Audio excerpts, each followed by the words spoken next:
कि लड्डू गोपाल ने घर में आके किस तरह से झूठे बर्तन तक अपने भक्त के धोए। देखिए कितनी बड़ी बात है।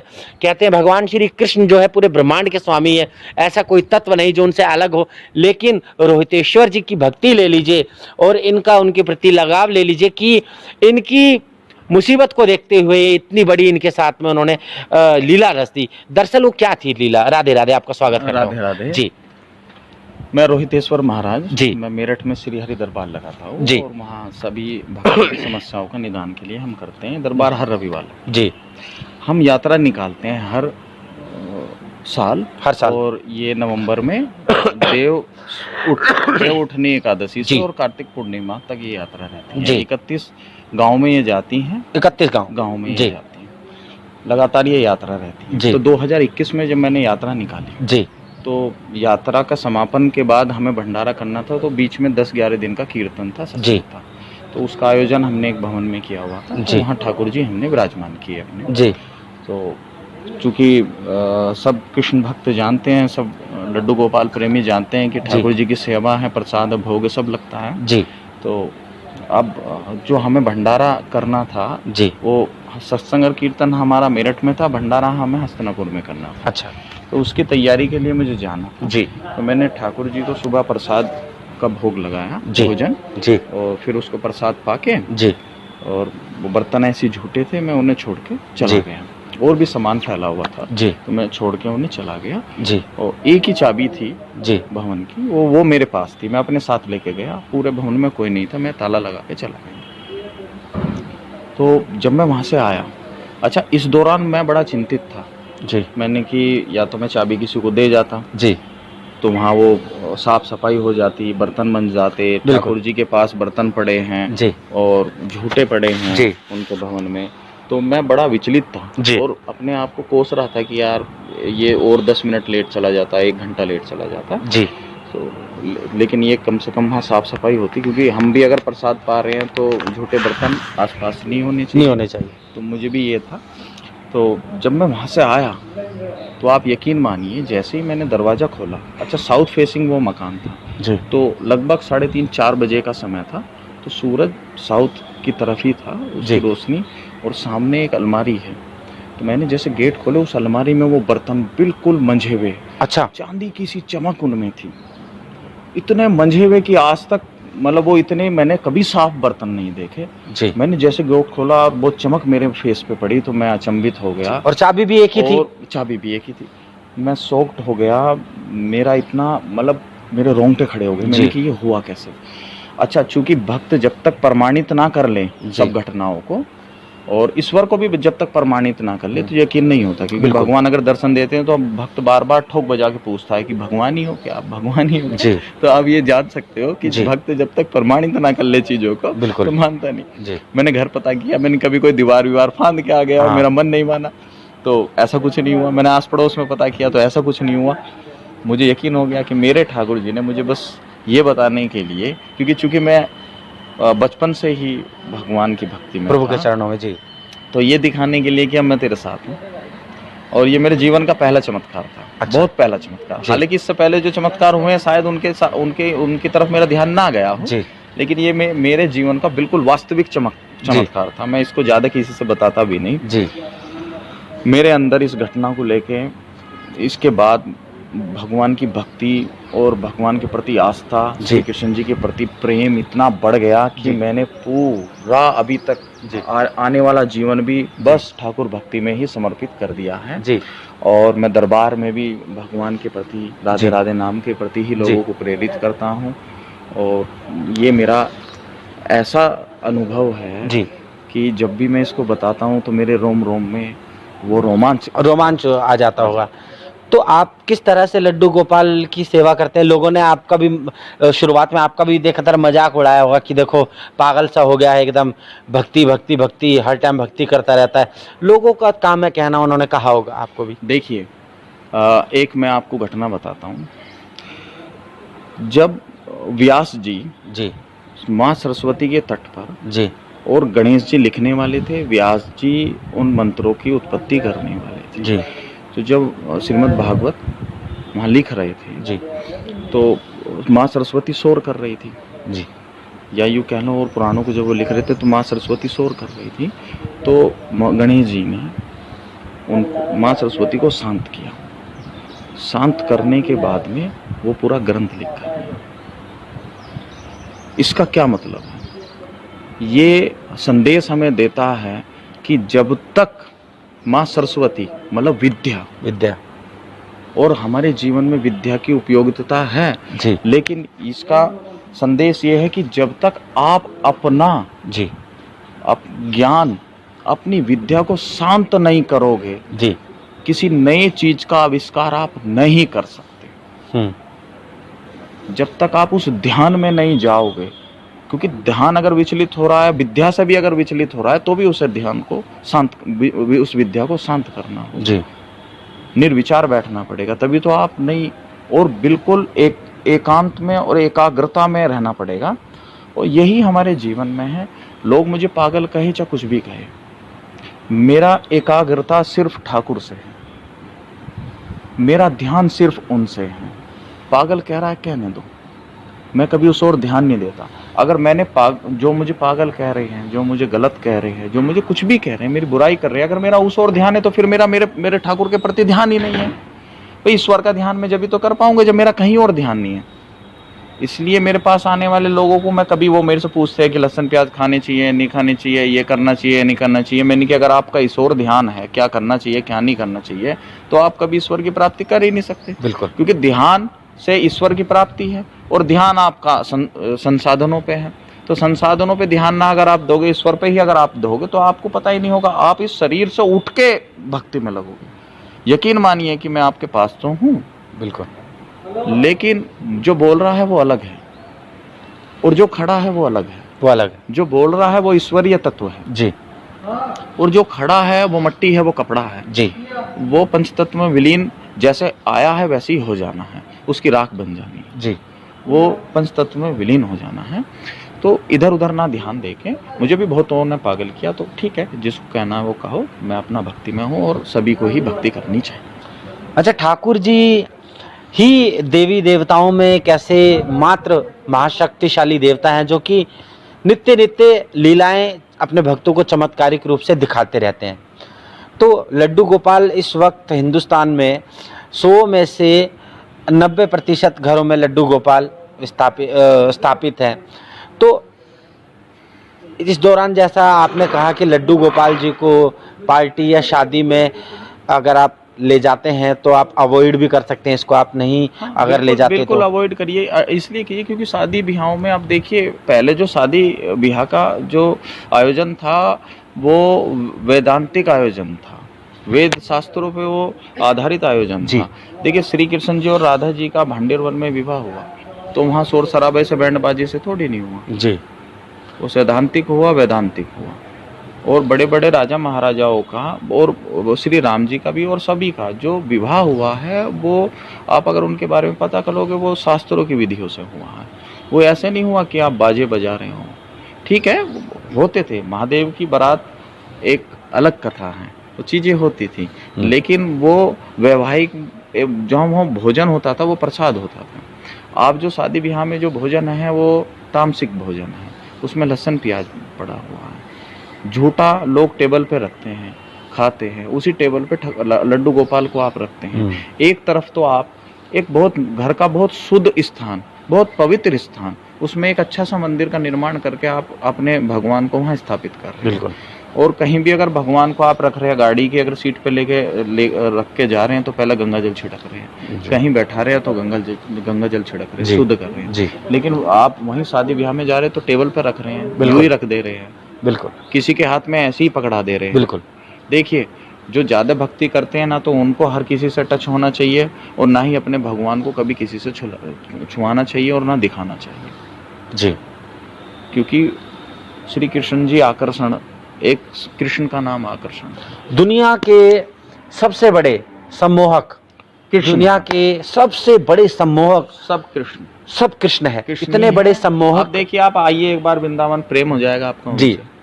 नास्तिक को भी आस्तिकता जगनी शुरू हो जाएगी जी। सबसे बड़ा सम्मोहन का जो केंद्र है वो श्री कृष्ण है।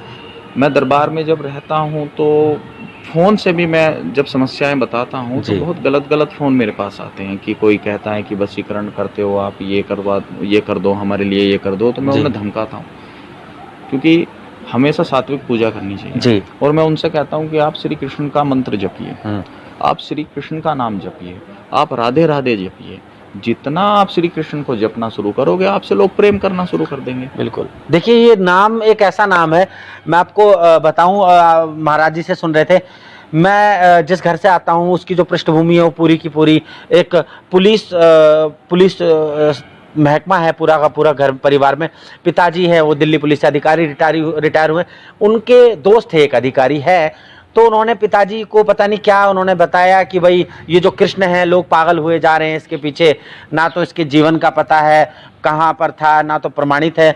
तो आप यकीन नहीं मानेंगे, मेरे पिताजी भक्ति इतनी करते थे और मेरे पिताजी भी भक्ति के मार्ग से कुछ दिन हट गए, एडिक्ट से हो गए कि भाई मेरे पिताजी ने मुझसे ही सवाल पूछ दिया कि तू वृंदावन जाता है, राधे राधे करता रहता है, हमेशा देखो तो राधे राधे राधे राधे, क्या किसी ने कृष्ण को देखा है? तो मैंने उनसे एक बात कही, मैंने कहा देखिए पिताजी कि कृष्ण को किसी ने नहीं देखा, देखना उसे होता है जिसके बारे में हमें संदेह हो, लेकिन जिसके बारे में हमें संदेह नहीं है तो उसको देखना कहते हो, कण कण में है। मुझे इन पत्तों में भी कृष्ण दिखते हैं, मुझे महाराज में भी कृष्ण दिख रहे हैं, मुझे स्वयं में भी कृष्ण दिख रहे हैं, मुझे तो हर जगह कृष्ण दिख रहे हैं। फिर जाके और आपकी बात से मैं एक बात का जवाब दे सकता हूँ, जो लोग ये कहते हैं कि क्या उन्होंने कृष्ण को देखा, एक तो मैं उनसे कहता हूँ कि जो पीएचडी होती है वो शोध एक विधि पे आधारित है वो डिग्री, और एजुकेशन की वो सर्वोच्च डिग्री है जी। कि जो ये लोग कहते हैं कि आपने क्या कृष्ण को देखा है, वो शोध करिए जी, आप शोध करिए, आप ध्यान करिए, बिल्कुल। आप जब ना कर आपको कुछ मिल पाए उतनी सात्विकता से करिए तो तब आप सवाल उठाइए, ठीक है जी। दूसरा, हम अपने दादा या परदादा, बहुत मैक्सिमम परदादा जी, क्या हम परदादा के भी दादा का नाम बता सकते हैं? जी, बहुत से आज तो 90% जो बच्चे हैं नहीं बता पाएंगे, वो अपने परदादा का चेहरा तक नहीं जानते, जी, नाम नहीं जानते। तो क्या इसका मतलब आपके परदादा नहीं रहे होंगे? बिल्कुल। क्या हमारे परदादा नहीं रहे होंगे? हमारे परदादा के दादा नहीं रहे होंगे? क्या हम कहाँ गड्ढे में से पैदा हुए? बिल्कुल। भाई जैसे उनका अस्तित्व रहा है ऐसी ईश्वर का है। बिल्कुल। और ईश्वर से ही आप ये देखिए कि इतनी बड़ी व्यवस्था है, आप कमरे की चटकनी दबाओगे तो पंखा चलेगा, बल्ब चलेगा, कूलर चलेगा, एसी चलेगा, सूरज वहीं से निकलता है और कहीं डूबता है, बिल्कुल, और फिर दोबारा वहीं से निकलता है। उसके लिए कोई प्लग नहीं दबाना पड़ता, उसके लिए कोई प्लग नहीं दबाना पड़ता। संचालित कर रहा उसको कौन संचालित कर रहा है? जी, उसको संचालित ही तो ईश्वर कर रहा है, वही ईश्वर है जो उसे संचालित कर रहा है, वही ईश्वर है। वही हवा, अगर आप शरद ऋतु की हवा में बैठोगे तो आपके बुखार हो जाएगा, नमूनिया हो जाएगा। वो ठंडी हवा, बड़ी शीतल हवा नुकसान देगी, और वो ही आज के इस ग्रीष्म ऋतु में हवा वो ही शीतल प्रदान करती है, शीतलता प्रदान करती है। वही कूलर अगर आज चलाओगे आनंद देगा, सर्दी में चलाओगे दुश्मनी निकालने जैसी स्थिति हो जाएगी। तो इतना बड़ा परिवर्तन, हम बीज लगा सकते हैं जी, पौधा बना सकते हैं, सींच सकते हैं, लेकिन बीज हम देखो, बीज को अंकुरित करती है प्रकृति। मट्टी के बिना आप बीज नहीं उत्पन्न कर सकते। हम उस बीज का मॉडिफाई कर सकते हैं। गेहूं है, सरसों है, कुछ भी है, एक साइंस के आधार पे हम उसको एक अलग अलग नाम की प्रक्रिया दे सकते हैं, लेकिन हम गेहूं नहीं बना सकते, हम गेहूं का बीज नहीं बना सकते। हम बच्चे का पालन पोषण कर सकते हैं, हम टेस्ट ट्यूब बेबी से बेबी पैदा कर सकते हैं, वो भी किसी के वीर्य से, लेकिन हम वीर्य नहीं बना सकते जिससे बच्चा पैदा जी। ये तथ्य है। तो यही तो प्रकृति है, वो स्वयं कर रही है। लोग कहते हैं कि कुछ करोगे, कमाओगे तो खा पाओगे। जो साधना में लीन है, जो ईश्वरीय नाम में लीन है, आपने देखा जो जंगलों में और जगह जो साधना कर रहे हैं, मैं ये नहीं कह रहा कि आप साधना करने जाइए, आप गृहस्थ आश्रम में हैं तो भी वो साधना ही है। आप देखिए वो भी भूखे नहीं सोते हैं जी। और कई महाराज तो ऐसे हैं जो सूर्य की रोशनी से ही रहते हैं। पेट भर के उनका पेट भर जाता है। और ये तो अभी के इतिहास में बताऊं आपको, तो इन बाबा के ऊपर रिसर्च हुआ, वैज्ञानिकों की टीम पूरे 10 दिन तक कैमरे लगा के रखे, बकायदा 10 कैमरे एक छोटे से कमरे में लगा के, ये अभी हिंदुस्तान की बात है। और इन बाबा को देखिए आप, वैज्ञानिकों ने 10 दिन के बाद शोध करा और उसके बाद ये पाया कि हमने पूरी जांच पड़ताल कर ली, ना तो इस इंसान को मूत्र आया ना इसको मल आया, लेकिन ये फिर भी जिंदा है। तो रोहितेश्वर जी कितना अद्भुत है। अरे बहुत अद्भुत। मैं अपना अनुभव बता रहा हूँ जी। मैंने गढ़ मुक्तेश्वर जी, मैंने वहाँ यज्ञ किया जी। वो यज्ञ लगभग पूरे दिन 10 से 11 घंटे चलता था यज्ञ, और वो लगभग 43 दिन वो चला। तो अच्छा। इन 43 दिन मैं सिर्फ महाराज जी ने, यानी कि महाराज जी भी पूरे तपस्या कर रखी है। महाराज जी ने भी 11 घंटे तपस्या, 11 घंटे हवन और 43 दिनों तक, और गर्मी के दिनों में। अच्छा, जून के समय में वो यज्ञ था जी। और मैं 11 घंटे उस आग यज्ञ के सामने में बैठता था, आहुति देता था। आप यकीन मानिए इस दौरान में सिर्फ एक समय भोजन करता था, वो भी बिल्कुल हल्का सा भोजन जी, शाम के समय, क्योंकि दिन में तो मैं अन्न खा नहीं सकता था क्योंकि यज्ञ में मुझे बैठना होता था। जब मैं यज्ञ करना शुरू किया उससे पहले मेरा जो वजन था, और जब मैंने यज्ञ खत्म किया, पूर्ण किया, उसके बाद जो मेरा वजन था उसमें लगभग 10 से 15 किलो का अंतर। बताइए। मेरा घटने की बजाय वजन बढ़ गया। अच्छा। और मैं और हेल्दी हो गया, और इतना हेल्दी हो गया मुझे जो छुटमुट समस्याएं, देखिए महाराज जी की पुरानी फोटो देखिए और नई फोटो देखिए, जैसे स्क्रीन पर आप देख रहे हैं। और इतना अच्छा हेल्दी हो गया, और बहुत बढ़िया मुझे लगता है कि इतना अच्छा मेरा शरीर रेनोवेट हो गया, क्योंकि हमारा जो शरीर है वो पंच तत्व से मिलके बना है, और प्रकृति अपने पंच तत्व को संचालित करती है जी।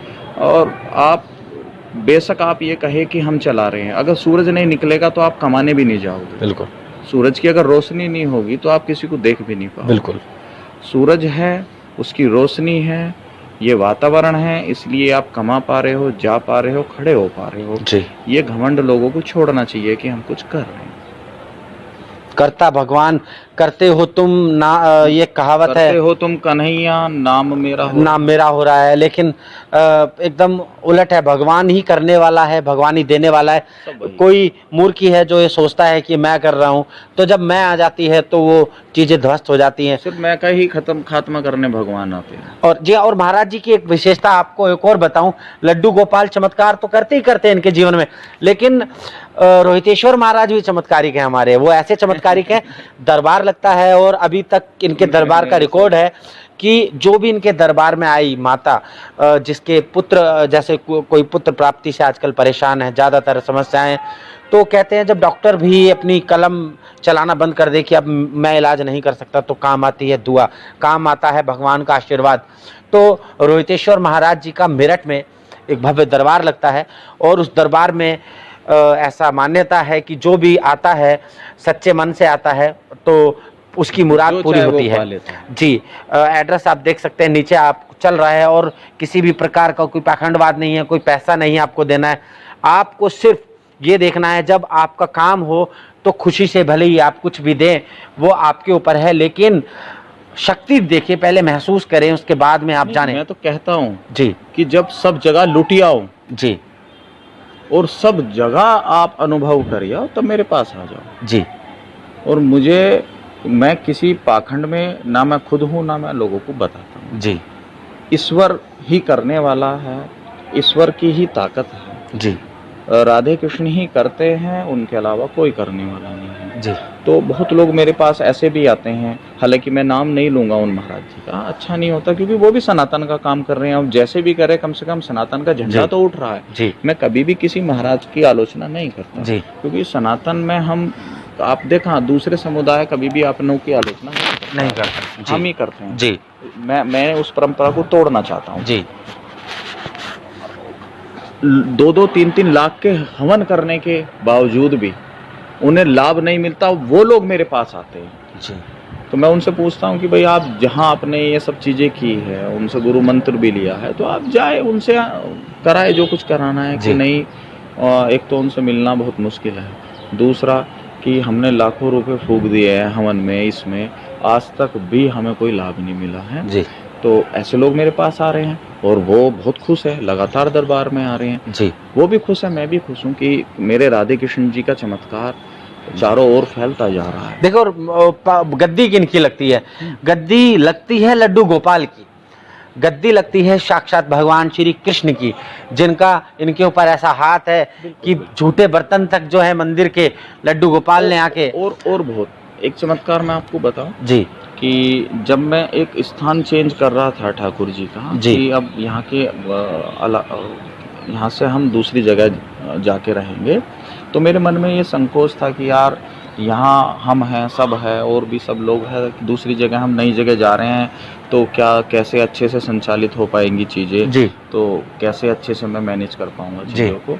और तो एक हल्की सी घबराहट वो होती है, अगर घबराहट नहीं है तो आप जिंदा नहीं हो। जी बिल्कुल। वो कहते हैं ना कि भाई मर्द को दर्द नहीं होता, अगर वो मर्द को दर्द नहीं हो रहा तो वो मर्द ही नहीं है, वो सब फिल्मी डायलॉग। जी भाई अगर आप में दर्द हो रहा है तो आप जिंदा हो ना, जिंदा। जी, ये तो नश्वर है शरीर अगर दर्द ही नहीं तो होता। आप देखिए जो लोग कोमा में चले जाते हैं उनके आप खंजर घोंप दीजिए, दर्द ही नहीं होता। जी, तो आप दर्द नहीं हो रहा तो आप कोमा में हो, वो तो डायलॉग है, वो तो सब डायलॉग हैं। तो जब मैं वहाँ मैं जा रहा था, तो मैं जिस दिन मुझे वहाँ से सामान उठाना था ठाकुर जी का सब वो सब, और ठाकुर जी को भी वहाँ से लेके जाना था, तो मैंने उन्हें दंडवत किया कि प्रभु इस स्थान पे मैं आखिरी बार आपको दंडवत कर रहा हूँ जी। और जहाँ लेके जा रहे हो मेरी मदद करना। तो आप यकीन मानिए, मतलब मैं फिर से कह रहा हूँ कि जब मैं उनकी बात करता हूँ मेरे अंदर से एकदम रोम रोम खड़ा हो जाता है, रोमांच छा जाता है जी। आप यकीन मानिए वो अनुभव ऐसा था कि मैं ठाकुर जी को कंगन पहराता हूँ जी, और वहीं मैं राधे जी को भी कंगन पहराता हूँ। तो राधे जी के अलग कंगन है, ठाकुर जी के अलग कंगन है। तो जब मैं दंडवत करने वाला था तो सब अपने अपने स्थान पे था, ठाकुर जी के कंगन ठाकुर जी के हाथ में, राधे जी के कंगन राधे जी के हाथ में जी। तो जैसे ही मैं दंडवत करके उठा तो आप यकीन मानिए एक हाथ का कंगन ठाकुर जी का राधे जी के हाथ में और राधे जी का एक हाथ का कंगन ठाकुर जी के हाथ में। बिल्कुल, देखिए मुझे सुन के इतना आनंद, मैं खुश सुन के बड़ा आनंद, और मैं निश्चिंत हो गया कि अब मैं 7 समुंदर पार भी रहने जाऊंगा जी। मेरे साथ वो है जिसके करोड़ों ब्रह्मांड है, करोड़ों ब्रह्मांड है जी। बिल्कुल, मतलब एक चमत्कार मैं आपको और बता दूं जी, हालांकि ये सब चीजें व्यक्तिगत होती है। एक बार मैं भगवान को मैंने भोग लगाया, तो भोग लगाने के बाद में मैं एक तख्त है उस पर जाके लेट गया, तो किसी का फ़ोन आ गया, मैं उसमें व्यस्त हो गया, तो मैंने भोग लगा के पर्दा लगा दिया। तो चूंकि जब भोग लगाना होता है तो कुछ समय बाद उठाना होता है, तो मैं भूल गया फ़ोन पे। तो ये आप यकीन मानिए मैं जब लौटा था फ़ोन पे मैं मस्ती से एकदम बात कर रहा था, भाई किसी का फ़ोन था तो मैं बात कर रहा था, मुझे आभास ही नहीं हुआ कि भाई भोग भी लगा हुआ। तो मेरे बिस्तर पे कोई आके बैठा, अच्छा, और मेरे बिस्तर हिला जैसे बैठने से हिलता है जी। वो तख्त ऐसे ही हिला जी, तो हिला तो मैं डर गया, मैंने कहा भाई ये क्या चीज़ है। तो जब वो मैंने देखा तो वहाँ बैठने का वो निशान था गद्दे पे जी, जैसे कोई बैठ के एकदम उठता है जी, ऐसा वो निशान था गद्दे पे, उतना एक इतनी परदी जैसे कोई बैठ के उठा है, जैसे निधि वन में होता है। हाँ, तो मैं एकदम मैं सक पकाया एकदम, मैं डरा, तो एकदम मेरा ध्यान आया, मैंने कहा अरे मैंने लड्डू गोपाल का भोग लगाया, भोग तो उठाया नहीं। तो ये उन्होंने मुझे आभास कराया कि भाई बर्तन तो उठा ले जी, भाई अगर हम भी खाना खाते हैं तो झूठे बर्तन अपने पास थोड़ी ना बहुत देर तक लगे रहते हैं जी। तो फिर मैंने वो बर्तन उठाए, उठाने के बाद में मैं अपना प्रसाद वरसाद पा के रहा। तो ये बहुत ऐसे कि उन्हें अगर पगड़ी ये पसंद नहीं है, नहीं पहननी तो नहीं पहनेंगे, गिरा देंगे, टिक्का उन्हें नहीं पहनना तो छुटा दे, बिल्कुल बहुत अच्छा सुंदर सा मैं टीका उनका अगर बनाऊंगा तो उसको भी लास्ट में वो मिटा देते हैं कि नहीं पहनने, जो कपड़े नहीं पहनने उनको नहीं पहनने, बिल्कुल कहीं से उन्हें फटवा देंगे, उनका धागा निकलवा कुछ भी कर देंगे, जो ना पहनना नहीं होगा वो नहीं। जो लोग ये कहते हैं कि ईश्वर नहीं है, मैं कह रहा हूँ आप मेरे कहने से आप 1 साल का अनुभव मेरे कहने से कर लीजिए, आप लड्डू गोपाल रख लीजिए, पूरी श्रद्धा से कर लीजिए, आपको पता लग जाएगा ईश्वर है या नहीं है। तो अद्भुत है, जैसा आपने सुना और इन्होंने अपना समय दिया, तो ये एक अलौकिक लीला है, वृंदावन रहस्य लीला है। महाराज जी हमारे चैनल पर शॉर्ट्स भी चलते हैं, तो लोग उन शॉट्स को देखकर भी कुछ कुछ मंदबुद्धि लोग जो है उन पर भी सवालिया निशान उठा देते हैं कि ये पाखंड है, ये पाखंडवाद है। लेकिन हम मरते दम तक, जो पाखंड हमको बोल रहा है, मरते दम तक उसका सामना करने के लिए डटकर वृंदावन में ही घूमता हूँ। और तो मुझसे आके मिले, वृंदावन में ही घूमता हूँ और हर कोई मुझे यहाँ पर जानता है। देखिए मैं आपसे बताऊं, ये बहुत गलत लगता है मुझे। जो लोग पाखंड बताते हैं वो खुद पाखंडी है जी। ऐसे लोग ना तो कभी जीवन में किसी के सच्चे मित्र रहे होंगे जी, ना सच्चे प्रेमी रहे होंगे, ना सच्चे पति या पत्नी रहे होंगे, ना सच्चे साथी रहे होंगे जी, ना सच्चे गार्जियंस रहे होंगे जी। वे खुद पाखंड में हैं। उन्हें लगता है कि 2 रुपए का अगर हमारा काम है तो हम ही भगवान हैं। ऐसे लोग मैंने अपने दरबार में, जी, मतलब मेरा तो नहीं, ठाकुर जी का दरबार है, मैंने उस दरबार में ऐसे ऐसे लोगों को आते हुए देखा है जो बिल्कुल नास्तिक थे, जी, जो भगवान की आलोचना भी करते थे, लेकिन वो नतमस्तक होते हुए आए क्योंकि उन्हें भी इतने वो टूट गए और वो भी आस्तिकता में है। जी। तो मैं कह रहा हूँ कि आपने किसी को जाना नहीं, आपने ईश्वर को माना नहीं, तो आप इतनी नास्तिकता में या इतना पाखंडवाद क्यों बता रहे हैं? जी, आप खुद पाखंड में हैं। बिल्कुल। ऐसे लोगों का देखने का ऐसा ही नजरिया है। और आप ये देखिए, ऐसे लोग आपको कामयाब नहीं मिलेंगे, बिल्कुल भी कामयाब नहीं मिलेंगे। और ये सनातन धर्म के खिलाफ एक साजिश है। बिल्कुल। अब सनातन धर्म पूरी तरह से योगी जी मुख्यमंत्री हैं, प्रधानमंत्री जी और मोदी जी। चैनल। महाराज जी, मैं तो एक और आपसे बात कहना चाहता हूँ, साथ ही साथ भले जो माने हमको कहे कि मोदी सपोर्टर हैं, हाँ खुल के कह रहे हैं, नहीं, हम मोदी को सपोर्ट करते हैं पूरी तरह आपके चैनल से हम करते हैं भैया, और मोदी जी को वोट दीजिए। आप इसको मेरी भविष्यवाणी मानिए जी, या चमत्कार आप मेरा मानिए, 400 पार। मैं रोहितेश्वर महाराज आज वृंदावन की पावन भूमि से जी, मैं आपको ये पहले ही बता रहा हूं कि मोदी की ही सरकार बनेगी, 100% सरकार बनेगी, मोदी जी ही प्रधानमंत्री होंगे। ये देश का वो प्रधान सेवक हैं। जी, मैं मोदी जी की तुलना राजा जनक से करता हूं। जी, और मैं तो कहता हूं कि ये मोदी जी राजा जनक के ही अवतार हैं। जी, क्योंकि राजा माता सीता की सेवा करने का सौभाग्य मिला। बिल्कुल। वो जगत जननी माँ लक्ष्मी जी, जिनकी सेवा का उन्हें सौभाग्य मिला। जी, और मोदी जी को माता प्रकृति की सेवा करने का, मातृभूमि भारत माता की सेवा करने का मौका मिला। वो भी सेवक प्रधान थे और ये भी सेवक प्रधान है। बिल्कुल। और उनमें और इनमें देखिए कितनी समानता है। राजा जनक जिसके जवाई प्रभु राम, जी, और ऐसे राजा जिनके यहाँ मतलब इतने लोगों का आना जाना सब कुछ, और वो इतने शालीन सभ्य थे कि अष्टावक्र ऋषि से उन्होंने दीक्षा ली है। जी, एक ऐसे ऋषि जिनका बड़ा उपहास उड़ाया गया, बिल्कुल। और उनकी ज्ञानता से, और अष्टावक्र ऋषि अष्टावक्र, पूरे शरीर। अगर जो लोग जीवन से हार जाए जी, वो अष्टावक्र को पढ़े। जी, मैं गारंटी देता हूं कि अगर अष्टावक्र की पढ़ोगे, उनके शरण में जाओगे, आप हारे हुए जीवन को जीत जाओगे। ऋषि अष्टावक्र जिनको 8 कुबों का शरीर था उनका, ऐसे व्यक्तित्व से राम जी के जवाई ने दीक्षा ली, तो कितना लचीला स्वभाव उनका रहा होगा। राम जी के नहीं, दशरथ जी के जवाई, मतलब राजा जनक ने अपने राम जी के जवाई थे जी। मतलब इसको काटोगे ना? हाँ, राम जी के जमाने। हाँ, मैं कर रहा हूँ, इसको तो काटोगे। हाँ, कटेगा। देखिए ऋषि अष्टावक्र जी, राजा जनक के गुरु थे। और राजा जनक जो राम जी जिनके जवाई थे, उन्होंने ऋषि अष्टावक्र से दीक्षा ली है। कितना सरल स्वभाव और शालीनता उनका स्वभाव रहा होगा, वैसा ही मोदी जी का है जी। अभी संतों की बात करें तो मोदी जी संतों को चरण छूते हैं। राम मंदिर का इनॉग्रेशन जिस दिन था जी, और उससे 11 दिन तक उन्होंने बिना अन्न खाए वो रहे जी। उनका फेस भी बता रहा है कि उन्होंने अन्न नहीं खाया जी। ऐसा तपस्वी राजा, माताओं बहनों की इज्जत करने वाला राजा, पूरे भारत नहीं पूरे ब्रह्मांड में, मतलब पूरे विश्व में जी। हालांकि मैंने ब्रह्मांड कह दिया, लेकिन ठीक है, ऐसे व्यक्ति के लिए तो ब्रह्मांड भी कह दिया जाए तो भी कम है। ब्रह्मांड भी कह दिया जाए कम है। पूरे विश्व में उन्होंने सनातन का डंका बजाया जी। तो ऐसे राजा को अगर हमने खो दिया तो हम दोबारा से उस राक्षसों के युग में आ जाएंगे। हम कहते हैं कि कलयुग बढ़ता जा रहा है, मैं कह रहा हूं कि कलयुग बढ़ नहीं रहा, कलयुग घट रहा है। एक समय था आप पूजा नहीं कर पाते थे जी, आज आप खुल के तीर्थों पे पूजा कर पा रहे हैं। एक समय था कि तीर्थ स्थान पे इतनी गंदगी थी कि कहीं गंगा के घाट चले जाओ तो लैटरिन और दुनिया भर की चीजें वहां पड़ी हुई थी। इतनी सात्विकता है, आप कहीं भी बैठ के खाना खाइए, भजन करिए। तो ये बताइए कलयुग का प्रभाव बढ़ रहा है घट रहा है? बिल्कुल। आज एक फीमेल को भी अधिकार है अपनी बात कहने का। सती प्रथाएं खत्म हो चुकी है, इतना विकास हो रहा है। आप एक सिटी से दूसरे सिटी जाने के लिए मुश्किल से 1 घंटे का भी समय नहीं लगता, इतने छोटे छोटे हाईवे है। तो ये बताए कलयुग घट रहा है बढ़ रहा है, विकास हो रहा है या भ्रष्टाचार हो रहा है? तो ये मोदी जी ने देखो, आज मोदी जी का शासन है, ऐसे सात्विक राजा का सब अनुसरण करते हैं।